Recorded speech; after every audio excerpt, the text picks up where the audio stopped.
Mpaye ikaze abakunzi b'Icyizere TV mudukurikira umunsi ku munsi, mwiyumvemo ikaze abantu muri hafi na kure, muri imbere mu gihugu ndetse no hanze y'igihugu, mwebwe mwiyumvemo ikaze. Turabakunda nkuko mutubwira ko mudukunda, natwe turabakunda mu izina rya Yesu Kristo. Rero uyu ni wa mwanya mwiza tujya twumva ijambo ry'Imana ku Cyizere TV.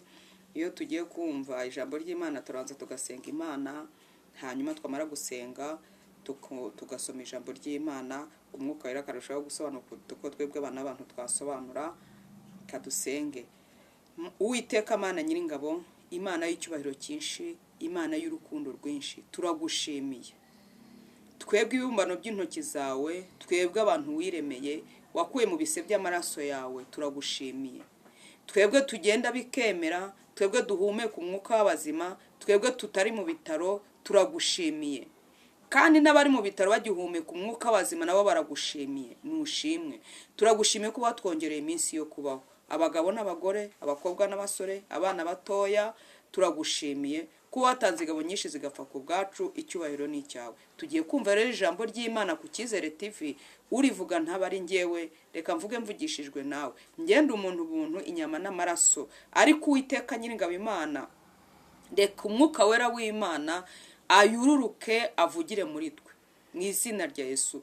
Mwami Yesu, nkibumbura akanwa kanjye, urangurure wivugire, kuko nawe ujya uvuga amagambo meza ahumuriza, yomora inguma, atanga umunezero. Icyubahiro ni cyawe. Vugira muri nge rero, ntaba ari njyewe. Imbaraga z'Imana zikorere muri nge, ubwami bwawe bwururukire muri iri teraniro, kandi umuntu wese ugiye kumva ijambo ry'Imana reka ahabwe umugisha nawe mu izina rya Yesu Kristo. Ngaho ngwino utangirane natwe kandi uze gusozana natwe, bisabye nizeye mu izina rya Yesu Kristo umwami wacu.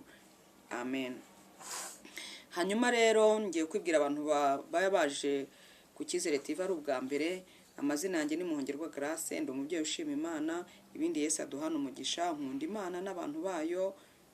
Amen. Kadusomere ijambo ry'Imana, hanyuma twumve icyo Imana ishaka. Tugiye gusoma muri Zaburi 119, turasoma ku murongo wa 125.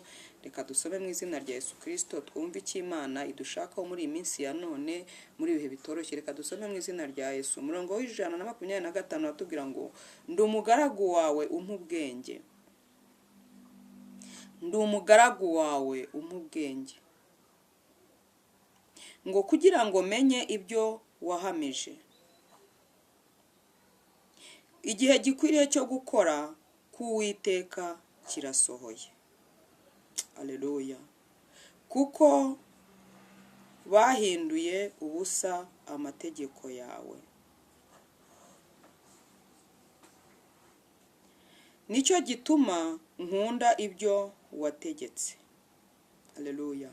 Mwakire neza ijambo ry'Imana. Iri ni ijambo ry'Imana riba risohoye mu matwi yacu.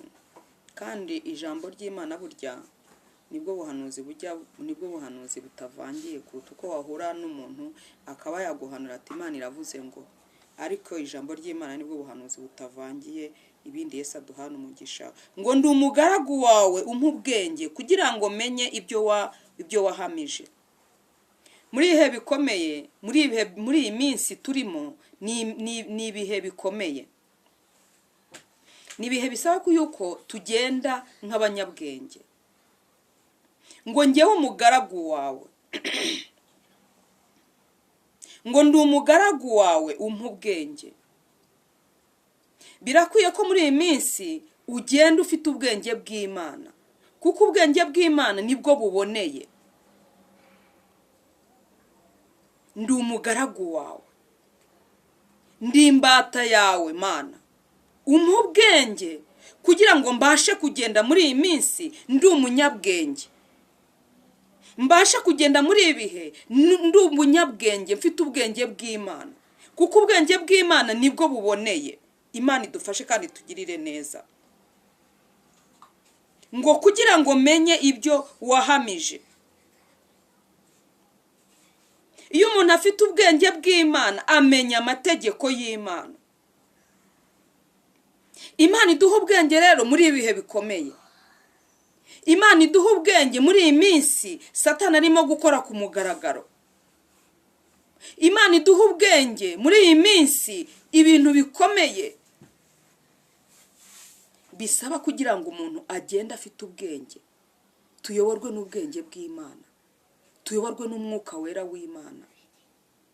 N'ijambo niryo ryatubwiye neza ngo abayoborwa n'umwuka w'Imana nibo bana b'Imana. Imana idufashe kandi ndinginga kugira ngo umuntu wese aho ari, uko waba umeze kose, uko waba ungana kose, mu rwego urimo usaba ubwenge bw'Imana, kuko amazi si yayandi kandi ibyera byose si amata. Imana idufashe rero kugira ngo turusheho kwegera Imana, tuyisabe ubwenge, tugende nk'abanyabwenge, ducunguze uburyo umwete, dore iminsi ni mibi. Satani arimo arakora ku mugaragaro. Ni ibihera bisaba kugira ngo mubyeyi saba ubwenge bw'Imana, ugende nk'umunyabwenge, uhishurirwe byinshi mu nzira ugenda, mu kazi kawe ka buri munsi, uba umunyabwenge. Tuyoborwe n'Imana, tuyoborwe n'ubwenge bw'Imana. Imana idufashe kandi tugire neza. Nagize icyifuzo mvuga ngo dusabe Imana ubwenge. Nugera no muri cyagi Imana ijye guhishurira. Uri mu nzira ugenda, Imana ikwiyereke, Imana iguhishurire. Tugire ubwenge bw'Imana, tugende nk'abanyabwenge, ducunguze uburyo umwete, dore iminsi ni mibi. Ntago mubona ko ibintu bimeze nabi? Ntago mubona ko Satani arimo gukora ku mugaragaro? Kandi Satani ntabwo atuje, arimo arakora ku mugaragaro, ari mu kazi. Rero niyo mpamvu dusabwa kugira ngo tube abanyabwenge, tubashe guhangana n'ibi bihe. Niba turimo tubona ibintu Satani arimo gukora, hari ibimenyetso birimo kutwereka uko Satani akora ku mugaragaro. Niba umugore ashyingiranwa n'umugore, niba umugabo ashyingiranwa ku mugabo, mu bintu bitigeze bibaho mu mateka. Ni ibintu rero bidusaba yuko tugira ubwenge bw'Imana, tukagira imbaraga, tukagira ihishurirwa ryagutse, kugira ngo Imana ibane natwe, Imana ikorane natwe, Imana idushoboze muri ibihe bikomeye. Imana iduha ubwenge mu ko tugenda, mu byo tuvuga, mu byo dukora. Imana iduha ubwenge. Ubwenge bw'Imana nibwo buboneye. Ngo igihe gikwiriye cyo gukora k'Uwiteka kirasohoye. Reka Imana iduha ubwenge tubashe, haleluya, mu gihe gikwiriye cyo gukora k'Uwiteka kirasohoye. Dukorane n'Uwiteka dufite ubwenge, dukorane n'Imana dufite ubwenge, cyane ko Imana yavuze ko izagendana natwe, igakorana natwe, ikavugana natwe. Imana idufashe kandi tugirire neza. Ngo igihe gikwiriye cyo gukora k'Uwiteka kirasohoye. Mubyeyi iringire ko mu gihe gikwiriye Imana izakora. Ngo mu gihe gikwiriye cyo gukora k'Uwiteka kirasohoye. Igihe cyo gukora kw'Imana ni iki? Kirasohoye. Gira ubwenge, ube maso, komera ushikame, utegerereze aho Imana yavuganye nawe, kuko igihe cyo gukora kw'Imana kirageze. Igihe cyo gukora kw'Imana kirasohoye.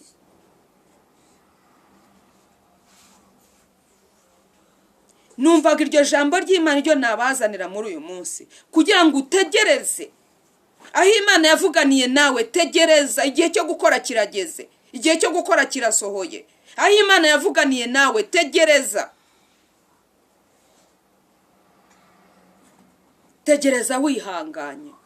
Icyo yavuganye nawe Imana izagikora, kandi ni Imana ijya yumva gusenga. Imana ijya yumva, Imana ishobora byose. Reka dusenge. kubwira ijambo ry'Imana, mwakire neza ijambo ry'Imana. Ariko nakwingingaga ngo mubyeyi, saba Imana ubwenge mu byo ukora byose, usaba Imana ubwenge. Mugabo, saba Imana ubwenge, kuko ibihe turimo ni ibihe bikomeye, ni ibihe bisaba ko tugenda nk'abanyabwenge, ni ibihe bisaba ko tugenda nk'abanyabwenge, tukagenda dufite ubwenge bw'Imana, tukagenda dufite imbaraga z'Imana, tukagenda dufite ihishurirwa ryagutse. Imana idufashe kandi tugirire neza. Mwakire neza ijambo ry'Imana. Uwiteka Mana Nyiringabo, Imana y'icyubahiro cyinshi, Imana y'igikundiro cyinshi, Imana igitubwira amagambo meza, icyubahiro ni icyawe mukunzi mwiza. Turagushimiye kubwira ijambo ry'Imana twumvise risohoye mu matwi yacu. Mwami, ndinginze kugira ngo uhaba abantu bawe ubwenge, uhaba abagore ubwenge, ubwenge bw'Imana, ubwenge bwawe nibwo buboneye. Uha abasore ubwenge, uha abakobwa ubwenge, uha abagabo ubwenge, mu izina rya Yesu Kristo. Abakubaha uduha ubwenge kugira ngo tubashe kugendera mu nzira yawe dutunganye, kuko igihe cyawe kirageze. Mu izina rya igihe cyawe cyo gukora kirasohoye. Mwami Yesu, dukomeze rero, dukomereze amaboko mu izina rya Yesu, kandi dukomereze mu muhamagaro mu izina rya Yesu. Buri muntu wese uko yahamagawe mu izina rya Yesu ategerereze mu izina rya Yesu aho wamuhamagariye. Urakoze bana natwe, uha umugisha umuntu wese wumvise iri jambo ry'Imana ku Cyizere TV. Bisabye nizeye mu izina rya Yesu Kristo umwami wacu. Amen.